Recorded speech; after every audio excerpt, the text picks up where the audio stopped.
আসসালামু আলাইকুম ওয়া রাহমাতুল্লাহি ওয়া বারাকাতুহু ওয়া মাগফিরাহ।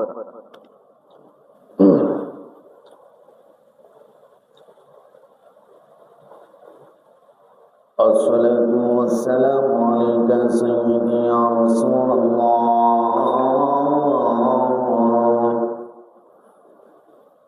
আসসালাতু ওয়াসসালামু আলাইকা ইয়া হাবিবাল্লাহ। আসসালাতু ওয়াসসালামু আলাইকা ইয়া শাফিআল মুযনিবিন।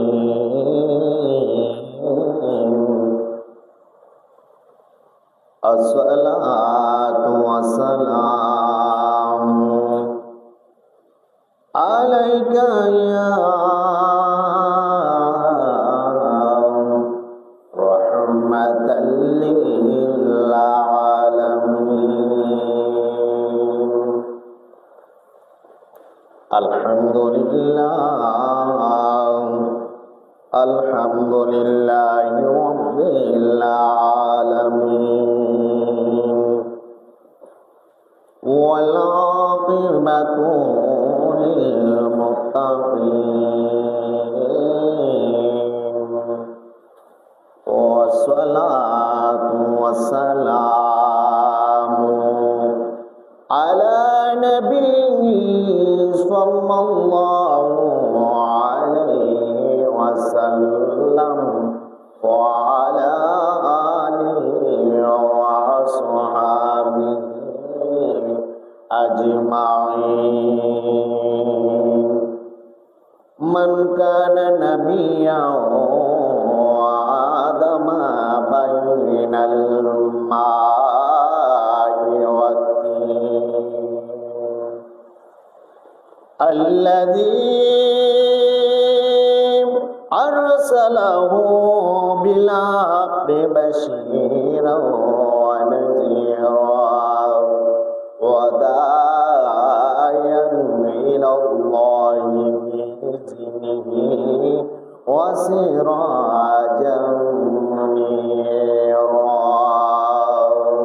সকলে আমার সাথে সাথে পড়ো না, আউযু বিল্লাহি মিনাশ শাইতানির রাজীম। বিসমিল্লাহির রাহমানির রাহিম। ইন্নাস সালাতা তানহা আনিল ফাহশাই ওয়াল মুনকার। সাদাকাল্লাহুল আযীম। قال النبي صلى الله عليه وسلم الصلاة مفتاح الجنة في شان حبيبه ومحبوبه ومعشوقه مغفرا وآمرا. إن الله وملائكته يصلون على النبي يا أيها الذين آمنوا صلوا عليه وسلموا تسليما. اللهم صل على سيدنا مولانا محمد وعلى آل سيدنا مولانا দয়াল আল্লাহ দয়া করো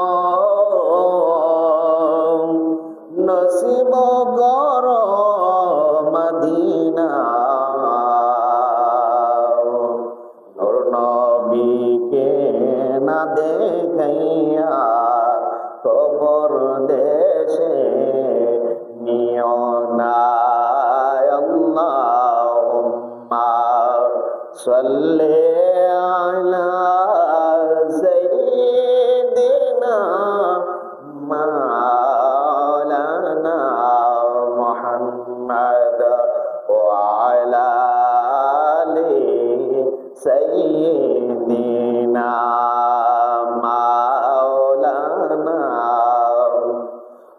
লা ইলাহা ইল্লাল্লাহু লা ইলাহা ইল্লাল্লাহ লা ইলাহা ইল্লাল্লাহ বলো লা ইলাহা লা ইলাহা ইল্লাল্লাহু লা ইলাহা ইল্লাল্লাহু লা ইলাহা ইল্লাল্লাহ লা ইলাহা ইল্লাল্লাহ লা ইলাহা ইল্লাল্লাহ বলো লা ইলাহা ইল্লাল্লাহ লা ইলাহা হাসবি রাব্বি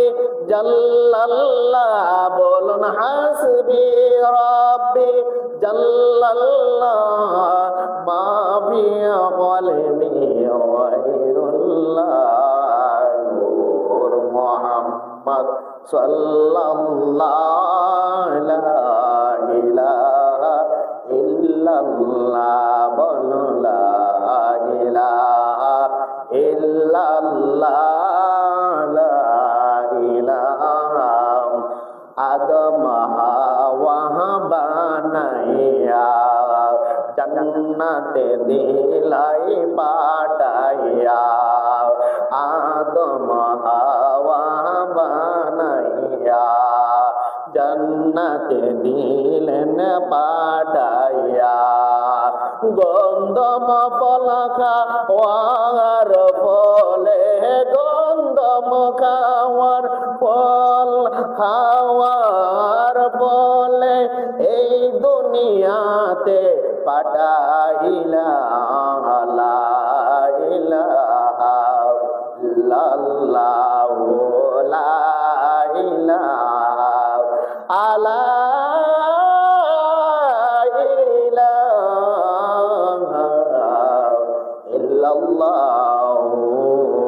মুহাম্মাদুর রাসূলুল্লাহ সাল্লাল্লাহু আলাইহি ওয়াসাল্লাম আমার পাগল মন ওই মদিনার প্রেমে পড়েছে আমার পাগল মন ওই মদিনার প্রেমে পড়েছে আমার পাগল মন ওই মদিনার প্রেমে পড়েছে ওই মদিনা এই মনকে ওই মদিনা এই মনকে জাদু করেছে আমার পাগল মন ওই মদিনার প্রেমে পড়েছে আমার পাগল মন ওই মদিনার প্রেমে পড়েছে হঠাৎ কোন নিশি রাত্রে নবী যদি আমায় ডাকে হঠাৎ কোন নিশি রাত্রে নবী যদি আমায় ডাকে সেই ভাবনা মনের দুয়ার সেই ভাবনা মনের দুয়ার খুলে রাখি নাম আমার পাগল মন ওই মদিনার প্রেমে পড়েছে আমার পাগল মন ওই মদিনার প্রেমে পড়েছে জানি না ওই মদিনায় আছে কি মধু মদিনা মদিনা বলে কান্দি শুধু জানি না ওই মদিনায় আছে কি মধু মদিনা মদিনা বলে কান্দি শুধু ওই মদিনা এই মনকে ওই মদিনা এই মনকে বন্দি করেছে আমার পাগল মন ওই মদিনার প্রেমে পড়েছে আমার পাগল মন ওই মদিনার প্রেমে পড়েছে নবী আমার জানের জান্নাত, আমার প্রাণের প্রাণ। নবীকে না দেখলে আমার মন করে আনজান। নবী আমার জানের জান্নাত, আমার প্রাণের প্রাণ। নবীকে না দেখলে আমার মন করে আনজান।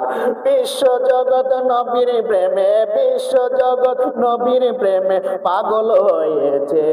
আমার পাগল মন ওই মদিনার প্রেমে পড়েছে। আমার পাগল মন ওই মদিনার প্রেমে পড়েছে। ওই মদিনা এই মনকে, ওই মদিনা এই মনকে জাদু করেছে। আমার পাগল মন ওই মদিনার প্রেমে পড়েছে। আমার পাগল মন ওই মদিনার প্রেমে পড়েছে। আমার পাগল মন ওই মদিনার প্রেমে পড়েছে। সকলে বলে আলহামদুলিল্লাহ। অধ্যকার ইমানি নোরানি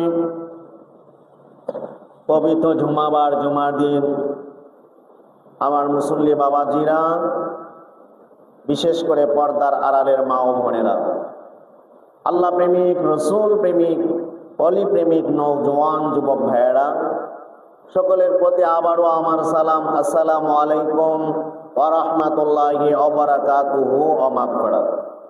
মহান রব্বুল আলামিনের কাছে শুকরিয়া, আল্লাহ পাক রব্বুল আলামিন আমাকে আপনাকে বিভিন্ন কাজে, বিভিন্ন আড্ডাখানা, বিভিন্ন ধরনের বিভিন্ন অসংস্কৃতি কাজের থেকে আল্লাহ নিজে হেফাজত করিয়া আল্লাহর হুকুম জুম্মার নামাজ আদায় করার মতো তৌফিক দিয়েছেন।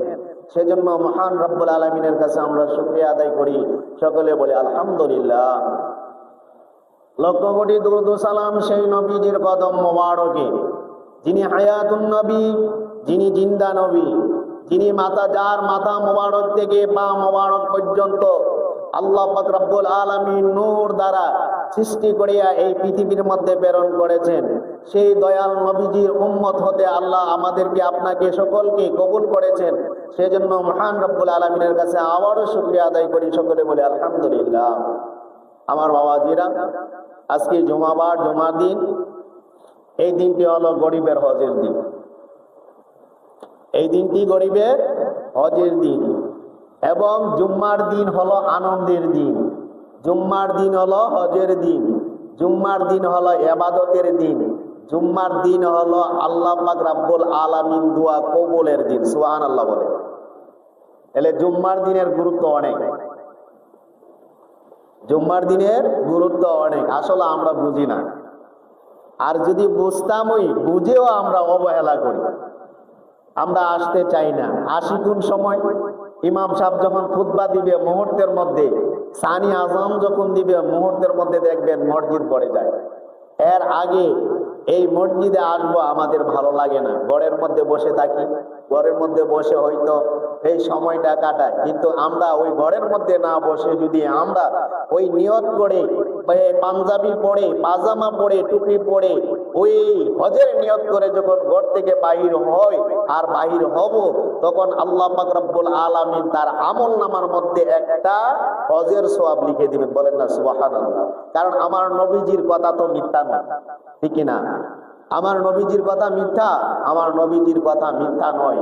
কারণ আমার নবী যে জায়গার মধ্যে ঘোষণা করেছেন যে এই দিনটি হলো গরিবের জন্য হজের দিন, আর এই দিনটি যারা হজ করতে যায় হজের যে সওয়াব পাবে, ওই লক্ষ, 3 লক্ষ, 4 লক্ষ টাকা দিয়ে যখন মক্কা এবং মদিনায় যাবে, যে সওয়াব পাবে, গরিবরা যদি ওই নিয়ত করে মসজিদের মধ্যে আসে, আল্লাহর নবী বলেন তার আমল নামার মধ্যে সেই রকম যে ব্যক্তিটাই 3 লক্ষ 4 লক্ষ দিয়ে ওই কাবা এবং মদিনায় চলে গেল হজ করার জন্য, মক্কায় চলে গেল, মদিনায় চলে গেল, আমি নবী ঘোষণা করে দিলাম ওই ব্যক্তি যতটুকু সওয়াব পাবে, আমার উম্মত গুনাহগার যখন নিয়ত করে মসজিদের মধ্যে আসবে, আমি নবী ঘোষণা করে দিলাম তার আমল নামার মধ্যে সেই রকমই আল্লাহ পাক রব্বুল আলামিন হজের সওয়াব লিখে দিবেন। সুবহানাল্লাহ বলেন। সুবহানাল্লাহ।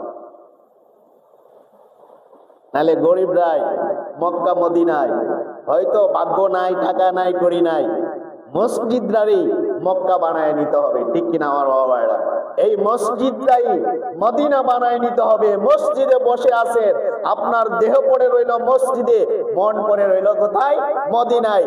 একটু ধ্যানে যদি থাকেন, একটু ধ্যান মুগ্ধ হয়ে যদি মদিনার দিকে নজর দেন, অবশ্যই একদিন, 2 দিন, 3 দিন, এমনকি 1 সপ্তাহ, 1 মাস, 2 মাস পরে মদিনাওয়ালা আপনার বাঙ্গা গড়ে আসতে বাধ্য হবে। সুবহানাল্লাহ বলেন। কারণ কি? এই জন্যই যে আপনি মদিনার জন্য পাগল। মদিনা বলেন যে ব্যক্তি, যে উম্মত আমার জন্য পাগল হবে, আমি নবী ঘোষণা করলাম আমিও তার জন্য পাগল হব। শুধু তার জন্য পাগল নয়, আমি নবীজি আরো ঘোষণা করে দিলাম, কাল কিয়ামতের ময়দানে, হাসরের ময়দান যখন কায়েম করবে, আমি সেই উম্মতদেরকে বাছাই কইরা কইরা আমি নবী জান্নাতে নিয়ে যাব। চিৎকার করে বলুন সুবহানাল্লাহ। তাহলে নবীর প্রেমে মুগ্ধ হওয়ার দরকার আছে কি আছে না? আমার বাবা ভাইরা, অনেকে নবীর প্রশংসা শুনতে চাই না। অনেকে নবীর আমরা গুণ কীর্তন গাই, নবীর প্রশংসা করি, নবীর শানে আমরা মিলাদ করি, নবীর শানে আমরা গজল গাই। আমাদেরকে তারা বলে বন্ড। নাউজুবিল্লাহ কর না, বলিনি বন্ড? মাজার পূজারী। আমাদেরকে বলে কি? মাজার পূজারী। নাউজুবিল্লাহ বলেন। আমরা কখনো মাজার পূজা করি নাই, আমরা মাজার জিয়ারত করি। আজকে দেখেন যারা আমাদেরকে তহমত দিয়েছে মাজার পূজারী বলে, আজ আল্লাহ পাক রব্বুল আলামিন তাদেরকে মূর্তি পূজারী বানায়া মূর্তি পাড়া দিয়েছে। আওয়াজ করে বলেন ঠিক কিনা? তোমার কথা কন নাকি? দেখছেন নি? আবার 2 বছর ধরে দেখতেছেন নি তাদেরকে কি করাইতেছে? মূর্তি পাড়া দেওয়াইতেছে। যায় আমার হাবিবের মহব্বত নিয়ে তারা যখন জান্নাতের বাগান বানাইয়া তারা কোথায় চলে যায়? তারা চলে যায় আমার ওলিদের দরবারে জিয়ারতের উদ্দেশ্যে। আজকে তোরা তাদেরকে তহমত দিছ, তোরা যে তহমত দিছ, তোদের তহমতের কারণে আমি তোদেরকে নাল্লত দিয়া তোদেরকে আমি পাঠাই দিলাম কোথায়? ওই পূজা মণ্ডপের মধ্যে। সেই পূজা মণ্ডপ তারা পাড়া দেয়।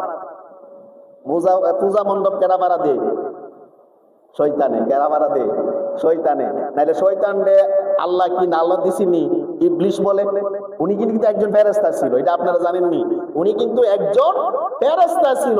ফেরেশতা থাকাকালীন শুধু 1 দিন 2 দিন নয়, 72,000 বছর তিনি ফেরেশতাদের উস্তাদ ছিল, শিক্ষক ছিল, মুআল্লিমুল মালায়েকাত। এবং শিক্ষকের উস্তাদ ছিল শিক্ষক। ওই ফেরেশতাদেরকে তারা ওই ফেরেশতাই শিক্ষা দিত। কিন্তু সেই ফেরেশতারে নাল্লত দিয়ে তারে বানাইলো কিতা? শয়তান। আর শয়তান তাদেরকে পাড়া দেয়। কিন্তু আজকে ওই তাদেরকে, আমাদেরকে যারা ওই তহমত দিয়ে বলতো মাজার পূজারী, আর আল্লাহ তাদেরকে হিন্দু পূজারী এবং মূর্তি পূজারী বানাইয়া তাদেরকে পাড়াদার হিসাবে এই বছর 2 বছর ধরে রাখতেছেন। আরো কিয়ামত পর্যন্ত রাখবেনি। তখন বলে কিতা? হিন্দু মুসলিম ভাই ভাই সবার কাছে ভোট চাই। নাউজুবিল্লাহ বলেন। হিন্দু এবং মুসলমান কখনো ভাই হতে পারে না, মনে রাখবেন। হিন্দু এবং মুসলমান কখনো ভাই হইতে পারে না। ভাই কারা? ভাই হলো মুসলমান। মুসলমান এক মুসলমান অপর মুসলমান ভাই ভাই। হিন্দু, কাফের, মুশরিক, মুনাফিক, বিশেষ করে মুশরিক, কাফের, এরা কখনো মুসলমানের ভাই হতে পারে নাই। আল্লাহ নিজে বলেছেন, ও আমার উম্মত, আমার বান্দারা, তোমরা ইহুদি নাসারাদেরকে বন্ধু বানায়ো না। ইহুদি নাসারাদেরকে কি বানায়ো না? বন্ধু বানায়ো না। কারণ তারা একে অপরে বন্ধু। তারা একে অপরে বন্ধু। আজকে দেখবেন, একটা লক্ষ্য করবেন, কথাটা যদি ব্যতিক্রম হয়ে যায়, তারপরে আমি একটা জিনিস আপনাদেরকে এটা বলা আমার কর্তব্য হিসাবে বলতেছি, যেটাই আজকে দেখবেন একটা হিন্দু ভাইয়ের দোকান ছাড়া যায় না, মুসলমানের দোকানে কমই যায়। তারা খুঁজে হিন্দু দোকানটা কোনটা। হিন্দু দোকানে বাজার করে, হিন্দু দোকানে বৈশা কাপড় কিনে। গত কয়েকদিন আগে তাদের প্রধান উৎসব চলে গেছে না, দুর্গাপূজা। দুর্গাপূজার যে বাজার করছে মুসলমানের দোকানে কমই গেছে। তারা হিন্দু দোকানে পাইছে না বেতাই মুসলমানের দোকানে আইছে। নয়তো হিন্দু দোকানে যেগুলার মধ্যে পাইছে তারা কখনো দেখা মুসলমানের দোকানে প্রবেশ করে না। আর আমরা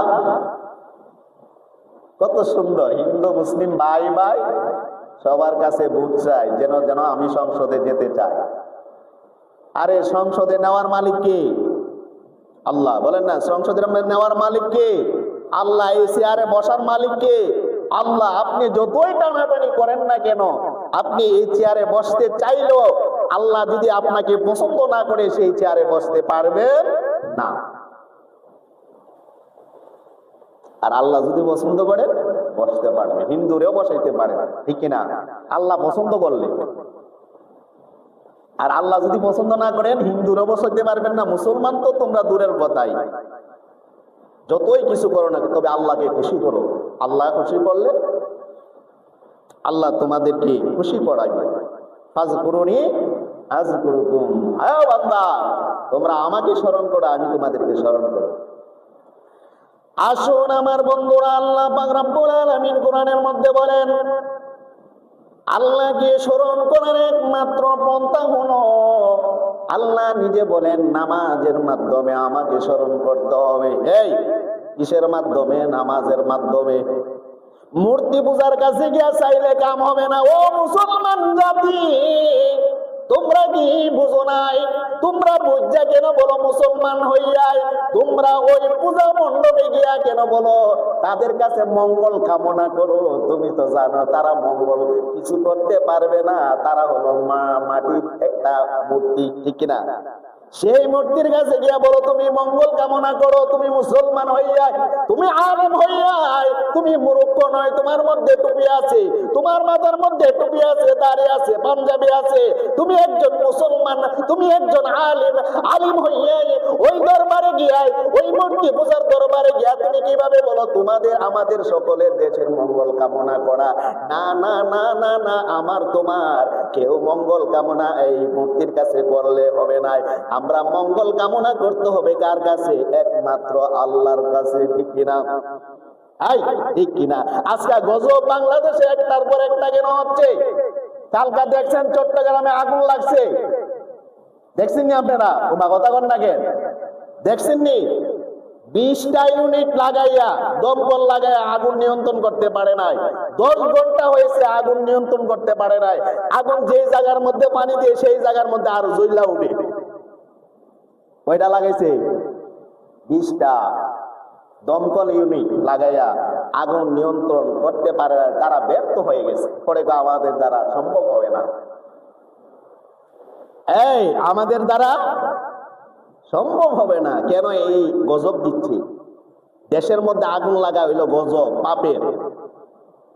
আপনারা মনে করেন না এই আগুন লাগা মঙ্গল? আগুন লাগা মঙ্গল নয়, দেশের সম্পদের উপর আগুন লাগা দেশের মঙ্গল নয়, দেশের অমঙ্গল। আবার এদিনই মিরপুর আগুন লাগছে একটা দোকানের মধ্যে। কেন? একের পর এক এত গজব। আজকে আমাদের কারণে, আমাদের হাসিলতের কারণে, মুসলমানের হাসিলতের কারণে, মুসলমানের দোষের কারণে আমরা এই পাপের আমরা নিজেরাই দোষী, ঠিক কিনা আমার বাবা ভাইয়েরা? আমরা গিয়া ওই হিন্দুদেরকে আমরা কি করি? তেল মারি, তেল মারি, তেল বুঝেননি? তেল মারি। মুসলমান কত পার্সেন্ট বাংলার জমিনে? 95%। 5% অন্য জাতি, ধরেন 92%, 8% অন্য জাতি। আমি অন্য জাতিকে কেন গিয়ে আমি তেল মারতাম? হিন্দু পূজার মধ্যে মণ্ডপে গিয়ে আমি কেন তাদের প্রশংসা করতাম? তাদের গীতা কেন আমি পাঠ করতাম? এই যুবক, তুমি ক্ষমতার লোভে, তারা কি তোমাকে ক্ষমতায় দিবে? কখনো দিবে না। তেল মারো মুসলমানের কাছে গিয়ে বলো, ও মুসলমান ভাই তুমি নামাজ পড়ো, ক্ষমতা দিবে আল্লাহ, আমার জন্য দোয়া করিও, কিনা আমার বাবা? এই তুমি দাওয়াত দাও। আমরা এই দাওয়াত না দিয়ে আমরা কি করি? পূজা মণ্ডপে গুইরা গুইরা গুইরা গুইরা তাদের কাছে আমরা মঙ্গল কামনা করি। কার কাছে? মূর্তি পূজার কাছে। আমার যুবক ভাইরা, আল্লাহ বলেন, ইয়া আইয়ুহাল্লাযীনা আমানুস্তাঈনু বিস-সাবরি ওয়াস-সালাহ ইন্নাল্লাহা মা'আস-সাবিরিন। আমার আল্লাহ বলেন, হে ঈমানদারগণ, ও ঈমানদারগণ, তোমরা নামাজের মাধ্যমে ধৈর্য সহকারে আমি আল্লাহর কাছে চাও। কিসের মাধ্যমে? নামাজের মাধ্যমে। কিসের মাধ্যমে? নামাজের মাধ্যমে আল্লাহর কাছে যাওয়ার জন্য আল্লাহ বলেছেন, বিপদে পড়ছো ধৈর্য ধারণ করো, বিপদে পড়েছো ধৈর্য ধারণ করেছো, তোমার ঘরের মধ্যে অশান্তি ধৈর্য ধারণ করো, আমার কাছে চাও, আমি ইন্নাল্লাহা মাআস সাবিরিন, আমি ধৈর্যশীলের সাথে আছি। যারা অস্থির হয়ে যায় সংসারের মধ্যে, তাদের মধ্যে আল্লাহ নাই। আল্লাহ আছেন কাদের সাথে? ধৈর্যশীলদের সাথে। এই এটা আমার কথা নয়, আল্লাহ নিজে বলেন।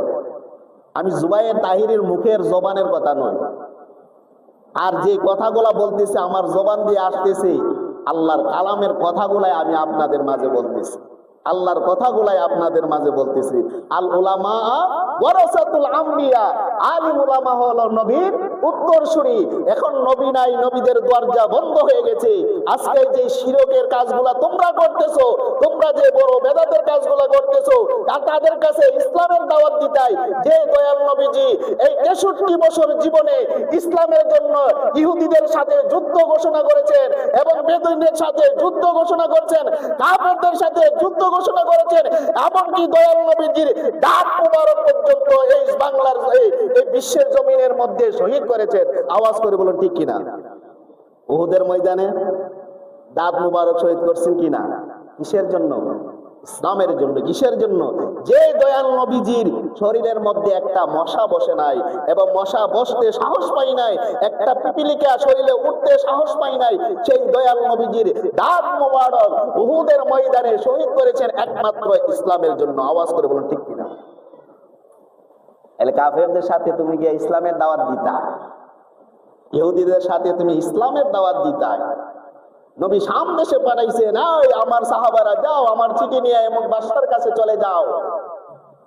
আমি শুনলাম সে মূর্তি পূজার কাজ করে, মূর্তি পূজা করে, সে শিরকের কাজ করে, আমার এই চিঠিটা তার কাছে পৌঁছিয়ে দিও। আল্লাহু আকবার বলে। চিঠি পাইলে পায়া ইসলামের দাওয়াত দিন, লা ইলাহা ইল্লাল্লাহ মুহাম্মাদুর রাসূলুল্লাহ সাল্লাল্লাহু আলাইহি ওয়াসাল্লাম দাওয়াত দিলেন। দাওয়াত গ্রহণ করেন নাই, বরঞ্চ তারাও নবীজির উপরে খেপে গেলেন। তখন নবীজি বললেন, তুমি আমার উপরে খেপে গেলাই? সাহাবারা ডাক দিলেন, এখন কি করা যায়? তারা যদি আমাদের উপরে আক্রমণ করে, আমরা কি করব? তার প্রতিহত করব। আওয়াজ করে বলে ঠিক কিনা? আমরা তার প্রতিহত করব। প্রথম যুদ্ধ শুরু হয়ে গেল, বদরের যুদ্ধ। সুবহানাল্লাহ বলে। 313 জন সাথী নিয়ে রওনা হয়ে গেল বদরের যুদ্ধের ময়দানে। কয়জন?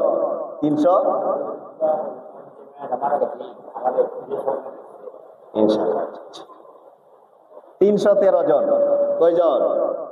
আর কাফেরদের সংখ্যা হইল 1000 মতান্তরে 1200 জন। 1000 মতান্তরে 1200 জন। আর নবীজির সঙ্গে কয়জন? 313 জন। মুসলমানের সাথে কে আছেন বলেন তো? মুসলমানের সাথে কে আছেন? আল্লাহ আছেন। আওয়াজ করে বলতে পারেন নাই? মুসলমানের সাথে কে আছেন? আল্লাহ আছে। নাকি মূর্তি পূজা আছে? মূর্তি আছে, আল্লাহ হিসাবে সাহায্য করবে। আমরা বুঝা ক্ষমতার লোভে কত লোক নাফরমানি কাজ করি। আর আমরা আহলে সুন্নাত ওয়াল জামাতের তহমত দিয়ে আমরা নাকি মাজার পূজারি। নাউজুবিল্লাহ কইতেন না? আমরা মাজার পূজা করি না, মাজার জিয়ারত করি। আমরা চাই কার কাছে? আমরা চাই কার কাছে? কার উদ্দেশ্য নিয়ে? ওলিদের উদ্দেশ্য নিয়ে। কার উদ্দেশ্য নিয়ে? ওলিদের উদ্দেশ্য নিয়ে। আল্লাহ বলেন, আলা ইন্না আউলিয়া আল্লাহি লা খাউফুন আলাইহিম ওয়ালা হুম ইয়াহজানুন। আমার আল্লাহ ডাক দিয়ে বলেন, আলা সাবধান, সাবধান করেছে। সাবধান করার অর্থটা কি? সাধারণ কথা? এই আপনি যদি এই দেশের মধ্যে বা এই এলাকার ক্ষমতাবান হন, তা আপনার উপরে একটা অন্য একটা কথা তুলে দিলে আপনি বলবেন, সাবধান, তোমারে সাবধান করে দিলাম। আর যদি একটা কথা বলো, তাহলে তোমার জিহ্বাটা টান দিয়ে বাইর করে নিয়ে আসবে। ঠিক কিনা? এই কথা বলে কিনা? আর নাহলে তোমার অবস্থাই খারাপ হবে, তুমি আমার নামে এই রকম কথা বললাই। আমরা বলি কিনা? এটা আল্লাহর পক্ষ থেকে আমরা জবান দিয়ে এসেছে। আল্লাহও নিজে বলে সাবধান। আলাম, সাবধান। আমার আল্লাহ ডাক দিয়ে বলেন, ইন্না, নিশ্চয় নিশ্চয়, ইন্না, নিশ্চয়, যারা আমার বন্ধু হয়েছে, আউলিয়া আল্লাহ, যারা আমার বন্ধু হয়েছে, তাদের বিরুদ্ধে তোমরা যাও না, তাদের বিরুদ্ধে যাও না। লা খাউফুন, তাদের কোনো ভয় নাই, যারা আমার বন্ধু হয়েছে। ওয়ালা হুম ইয়াহজানুন, তাদের কোনো চিন্তা নাই, কেননা আমি আল্লাহ তাদের সাথে আছি। আমার বন্ধুদের সাথে যদি তোমরা লেগে যাও, আমি আল্লাহ তাদের বিরুদ্ধে যুদ্ধ ঘোষণা করি। আমি ঘোষণা করে দিলাম, না না না, আমার বন্ধুদের সাথে তোমরা লাইগো না। আমার বন্ধুরা এমন একজন বন্ধু, তাদের দুনিয়াতে কোনো চিন্তা নাই, কবরের মধ্যে চিন্তা নাই, হাসরের মধ্যেও চিন্তা নাই। আমি আল্লাহ বিনা হিসাবে তাদেরকে জান্নাতে দান করে দেব। আমি আল্লাহ তাদেরকে প্রদত্ত ক্ষমতা দিয়ে দিব, যে ক্ষমতা দেখলে তোমরা আশ্চর্য হয়ে যাবে। এমনকি আমার বিধান হলো উত্তর দক্ষিণ কবর দেওয়া, ঠিক কিনা? এই মানুষ যখন মারা যায় তখন কোথায়, কোন দিকে দেয় কবর? উত্তর দক্ষিণ নি না পূবে পশ্চিমে? কথা কন না কেন? উত্তর দক্ষিণ। আমার আল্লাহকে আমার হয়ে যারা যাবে, আমি তাদেরকে এমন ক্ষমতা দিও, এমন শক্তি দিয়ে দিব, আমার বিধান দ্বারা তারে ক্ষমতা দিব, লঙ্ঘন করো, আমি কিছু করব না।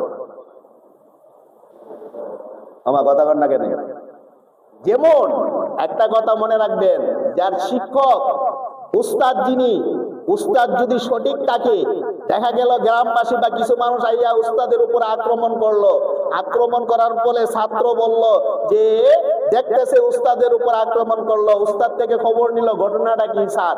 তো ঘটনাটা কোনো কিছু না, আমার উপরে অযথা তারা আক্রমণ করলো, তো আপনি কি আমাকে ক্ষমতা দিবেননি? তো আপনার উপরে যে এইভাবে আক্রমণ করতেছে তা আমি তো সহ্য করতে পারতাছি না, আমি এর প্রতিহত করব। এখন উস্তাদে বলল যে অসহায় হয়ে গেল, যে অসহায় হওয়ার পরে তার ক্ষমতা আছে, সে বলল ঠিক আছে তুমি যদি পারো করো, অসুবিধা নাই, আমি তোমার কিছু কইতাম না। তখন যখন আবার উস্তাদের সামনে আইসা উস্তাদের খারাপ কিছু কথা বলে, তখন ছাত্র উস্তাদের পক্ষ নিয়ে ওই লোকের বিরুদ্ধে যুদ্ধ ঘোষণা করে কি করে না? তোমার কথা বল না কেন? করে কি করে না? করে। আল্লাহ বলেন আমার বন্ধু হয়ে গেছো, আমার বন্ধু হওয়ার পরে তুমি চাইতেছো এই কাজ করার জন্য, যাও আমি ক্ষমতা দিয়ে দিলাম তোমারে। আল্লাহর বিধান হলো উত্তর দক্ষিণে কবর দেওয়া। ওই বন্ধু বলেন না আল্লাহ, আমি উত্তর দক্ষিণে থাকতে চাই না, আমার একটা পাওয়ার আপনি দিয়ে দেন, আমি আমার কবরটারে পূবে পশ্চিমে কইরা দেবো। আল্লাহু আকবার বলেন। কি কইরা দেবো? পূবে পশ্চিমে কইরা দেবো। পূবে পশ্চিমে চিনি জানেন না আপনারা? পূবে পশ্চিমে যে হয়েছে একটা কবর, সারা পৃথিবীর মধ্যে একটাই কবর, সেই কবরটা হলো সিপাশালা হযরত নাসিরউদ্দিন, যে মোরার বন শুয়ে আছেন, ওনার মাজারটা গিয়ে দেখবেন উত্তর দক্ষিণ নয়, ওনার মাজারটা হলো পূবে পশ্চিমে। একটা মাত্র সারা বিশ্বের মধ্যে কবর আছে, সেই কবরটা হলো বাংলার জমিনে, এই সিলেটের জমিনে, এবং এবং হবিগঞ্জের জেলায় চুনারঘাট উপজেলায় মোরারবন গ্রামে সিপাশালা নাসিরউদ্দিন তিনি শুয়ে আছেন পূবে পশ্চিমে হয়ে। সুবহানাল্লাহ বলেন। ক্ষমতা দিছেন কেডা? ওমা কথা কন না কেন? ক্ষমতা দিছেন কেডা?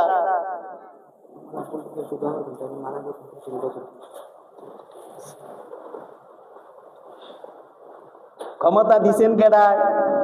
আল্লাহ। ক্ষমতা দিছেন কেডায়? এখন হিংসা করলে আমি আপনি লাভ হইব নি? ওমা কথা কন না কেন? আমি আপনি হিংসা করলে লাভ হবে? কোনো লাভ হবে না। এখন যদি কোন এই পূবে পশ্চিমে হইছে কেন, এটার বিরুদ্ধে আমি যুদ্ধ ঘোষণা করব, আল্লাহ তুই তার বিরুদ্ধে যুদ্ধ ঘোষণা করবি, আমি তোর বিরুদ্ধে যুদ্ধ ঘোষণা করব। আমার বন্ধুরা, এই হযরত সিপাশালা নাসিরউদ্দিন রাহমাতুল্লাহ আলাইহি তিনি এইভাবে এই পূবে পশ্চিমে ঘুমিয়ে আছেন। আমার বন্ধুরাই, তারা কিভাবে আল্লাহর নৈকট্য পেয়েছে? ও বন্ধুরাই, তারা আল্লাহর নৈকট্য পেয়েছে নামাজের মাধ্যমে। কিসের মাধ্যমে? নামাজের মাধ্যমে। নামাজের মাধ্যম হলো আল্লাহর সাথে কথা বলা। সুবহানাল্লাহ বলেন। আমার নবী, আপনার নবী রাহমাতুল লিল আলামিন নবীজি ঘোষণা করেছেন, as-সালাতু মিফতাহুল জান্নাত, as-সালাতু মিরাজুল মুমিনিন।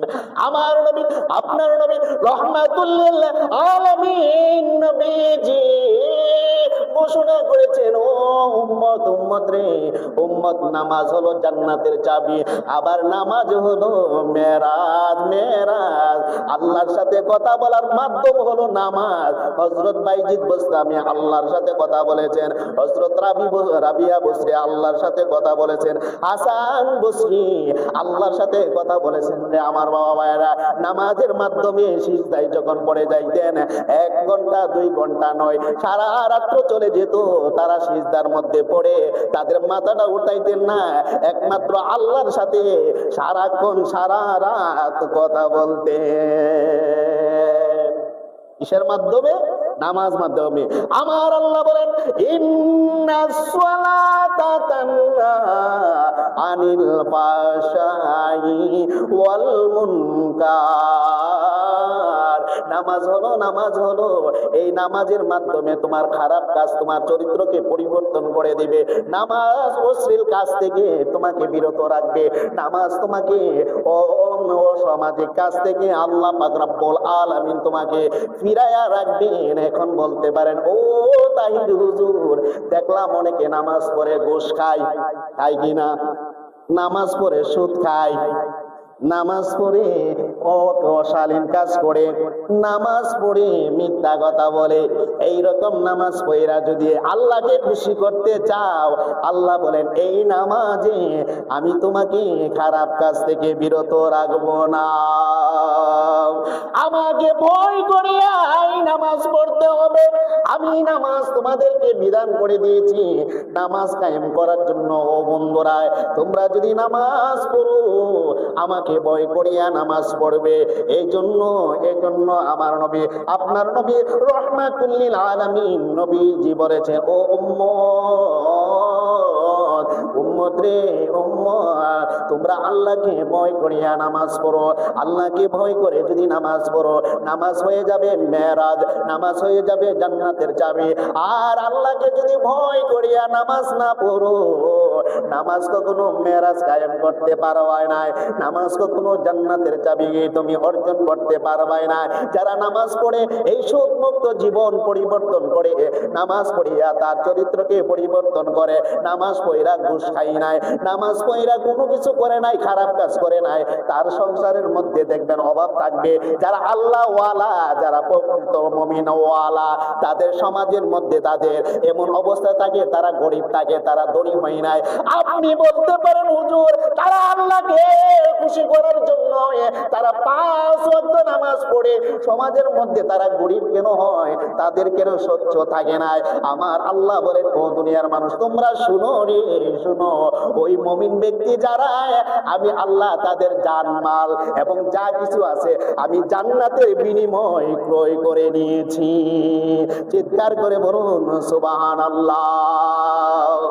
এই নামাজ পড়ার কারণে অনেকেই বলে সে সৎ চরিত্র মানুষ, তার অভাব দূর হয় নাই, ঠিক কিনা? আল্লাহওয়ালা যারা গরিব থাকে, কেন থাকে? তারা চিন্তা করে আমার টাকার এত দরকার নাই, কারণ কি আমার জান মাল যা কিছু আছে একটা ঘরের বিনিময়, সেই ঘরটা কি জান্নাত, সেই জান্নাতের বিনিময়ে আল্লাহ নিজে ক্রয় করে নিয়েছেন। সুবহানাল্লাহ বলেন, সুবহানাল্লাহ। আল্লাহ কি করেছেন? ক্রয় করে নিয়েছেন। দেখেন বাবা শাহজালাল ইয়ামিনী, তিনি বাংলার জমিনে শুয়ে আছেন। ওনার কয়তলা বাড়ি ছিল? তোমার কথা কন না কেন? কয়তলা বাড়ি ছিল?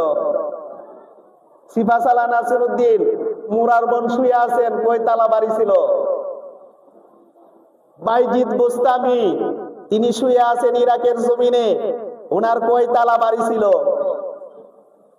এইভাবে যত আল্লাহ ওয়ালা যারা আছে, যারা আল্লাহর ওলি আছে, আপনাদের এখানে সাওয়াল পীর আছে কিনা? আছে, আছে তো। এই সাওয়াল পীরের কয়তলা বাড়ি আছে? নাই। মধুসা, হযরত মধুসা নিয়ে যে শুয়ে আছে বিরামসরের, ওনার কয়তলা বাড়ি আছে? আসেনি না। এইভাবে যারা মুমিন ব্যক্তি, তাদের বাড়িও নাই, গাড়িও নাই, টাকাও নাই, তাদের সাথে কে আছেন? আল্লাহ আছেন। আছেন কে? আর মদিনা ওয়ালা। সুবহানাল্লাহ বলেন, সুবহানাল্লাহ। কে আছেন? মদিনাওয়ালা। এখন মদিনাওয়ালার জন্য যদি পাগল হয়ে যান, মদিনাওয়ালা আপনার জন্য পাগল হয়ে যাবে, আল্লাহ নিজে স্বয়ং আপনার প্রতি খুশি হয়ে যাবে। সুবহানাল্লাহ বলে, সুবহানাল্লাহ।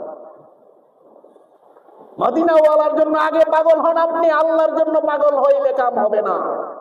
আমি তাহিরি বলে দিলাম, ডাইরেক্ট কথা। এখন হুজুর কইছেন আপনি তো কুপুরি করে লাইছেন, কুপুরি করে লাইছেন, আপনার ইমান তালাক হয়ে গেছে, আপনি কোন আল্লাহর কোনো কাম হবে না, আগে মদিনাওয়ালার জন্য পাগল হন। আল্লাহর জন্য আগে পাগল হইলে লাভ হবে না, এটা কি কইলে? আছে না একদল আছে না, তারা কয় আমরা নবীর শান নবীর গুণ কীর্তন যখন গাই, তারা আমরারে বলে আল্লাহর থেকে নবীর শান গাইতে গাইতে আল্লাহর সমতুল্য কইরা আল্লাহর থেকে উপরে তুলে দেই। নাউজুবিল্লাহ কন্যা, নাউজুবিল্লাহ। যারা এই মনোভাব অন্তরের মধ্যে থাকবে, তার ঈমান সাথে সাথে তালাক পেয়ে যাবে, দূর হয়ে যাবে, ঈমান দ্বারা থাকবে না, সে বেঈমান হয়ে যাবে। বলতে পারেন হুজুর এটা কি বললেন, আল্লাহর থেকে উপরে বললে এ কথা হয়ে যাবে? হ্যাঁ, এজন্য হবে কারণ আপনার মনের মধ্যে একটা ধারণা আছে আল্লাহর আকার আছে। তোমার কথা বল না কেন? আপনি যদি বলেন আল্লাহ থেকে উপরে তুলে দিলেন শান গান গেয়ে, কথাটা কিন্তু লক্ষ্য করেন আগে, আল্লাহর থেকে উপরে তুলে দিলেন নবীর শান গান গেয়ে, তাহলে আল্লাহর উপরে হইলে, নাহলে আল্লাহর আকার একটা আছে আপনি ধারণা করছেন। তোমার কথা বল না কেন? আল্লাহর আকার আছে, উপরে উঠলে তো এটা হলো শেষ সীমানা, কথাটা বুঝছেন? এই আকার শেষ, উপরে করলে আরেকটা আকার আছে না নি উপরে, তাহলে আপনি ধারণা করছেন আল্লাহর আকার আছে নাই নবীর শান। কারণ আমরা বলে আল্লাহ নিরাকার, আল্লাহর কোনো আকার নাই। নবীর শান যতই গান আল্লাহর সমতুল্য হবে না, কারণ আল্লাহ নিজেই নবীর শান গিয়েছেন। সুবহানাল্লাহ। আমার বন্ধুরা, এখন বলতে পারেন হুজুর আপনি যে কথা বলছেন এটা তো শিরকের কাজ হয়ে যায়, কারণ আগে নবীকে ভালোবাসতে হবে। হ্যাঁ, আগে নবীকে ভালোবাসতে হবে। কুল ইন কুনতুম তুহিব্বুনাল্লাহ ফাত্তাবিউনি ইউহিব্বুকুমুল্লাহ। আমার আল্লাহ ডাক দিয়ে বলেন, ও নবী আপনি তাদেরকে বলে দিন তারা যেন আপনাকে ভালোবাসে, আপনার অনুসরণ করে। আপনার অনুসরণ যদি করে, আপনাকে যদি ভালোবাসে, তাহলে আমার ভালোবাসা হয়ে যাবে। আমি আল্লাহ তাদেরকে ভালোবাসবো, আমি আল্লাহ তাদেরকে ভালোবাসবো। আগে আপনাকে ভালোবাসতে হবে, আপনার অনুসরণ করতে হবে। আপনার অনুসরণ আপনাকে যখন ভালোবাসবে, তখন আমি আল্লাহ ওয়াদা দিলাম আমিও তাদেরকে ভালোবাসবো। সুবহানাল্লাহ বলেন। শুধু তাই নয়, ওয়ায়াগফির লাকুম যুনুবাকুম ওয়াল্লাহু গফুরুর রহিম। যে বান্দারা আপনাকে ভালোবাসবে অন্তর থেকে, আমি আল্লাহ ওয়াদা দিলাম তার জীবনের গুনাহ আমি আল্লাহ মাফ করে দিব। লা ইউমিনু আহাদুকুম হাত্তা আকুনা আহাব্বা ইলাইহি মিন ওয়ালিদিহি ওয়া ওয়ালাদিহি ওয়ান নাসি আজমাইন।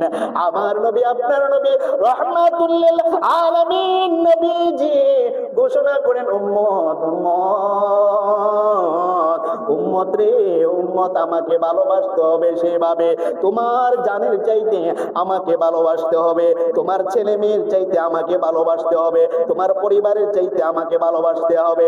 ও উম্মত, ওইভাবে যদি ভালোবাসো তাহলে আমার তোমরা মুমিন হতে পারবা। আর ওইভাবে যখন ভালোবাসবাই না, মুমিন হতে পারবাই না। এই আমার নবী, আপনার নবী রাহমাতুল লিল আলামিন নবীজি ঘোষণা করেছেন, আল্লাহ ঘোষণা করেন না। আমাকে ভালোবাসতে হইলে এভাবে তুমি মুমিন হইবাই। আর যদি আমাকে এভাবে ভালো না বাসো, তাহলে তুমি মুমিন হইতে পারবে না।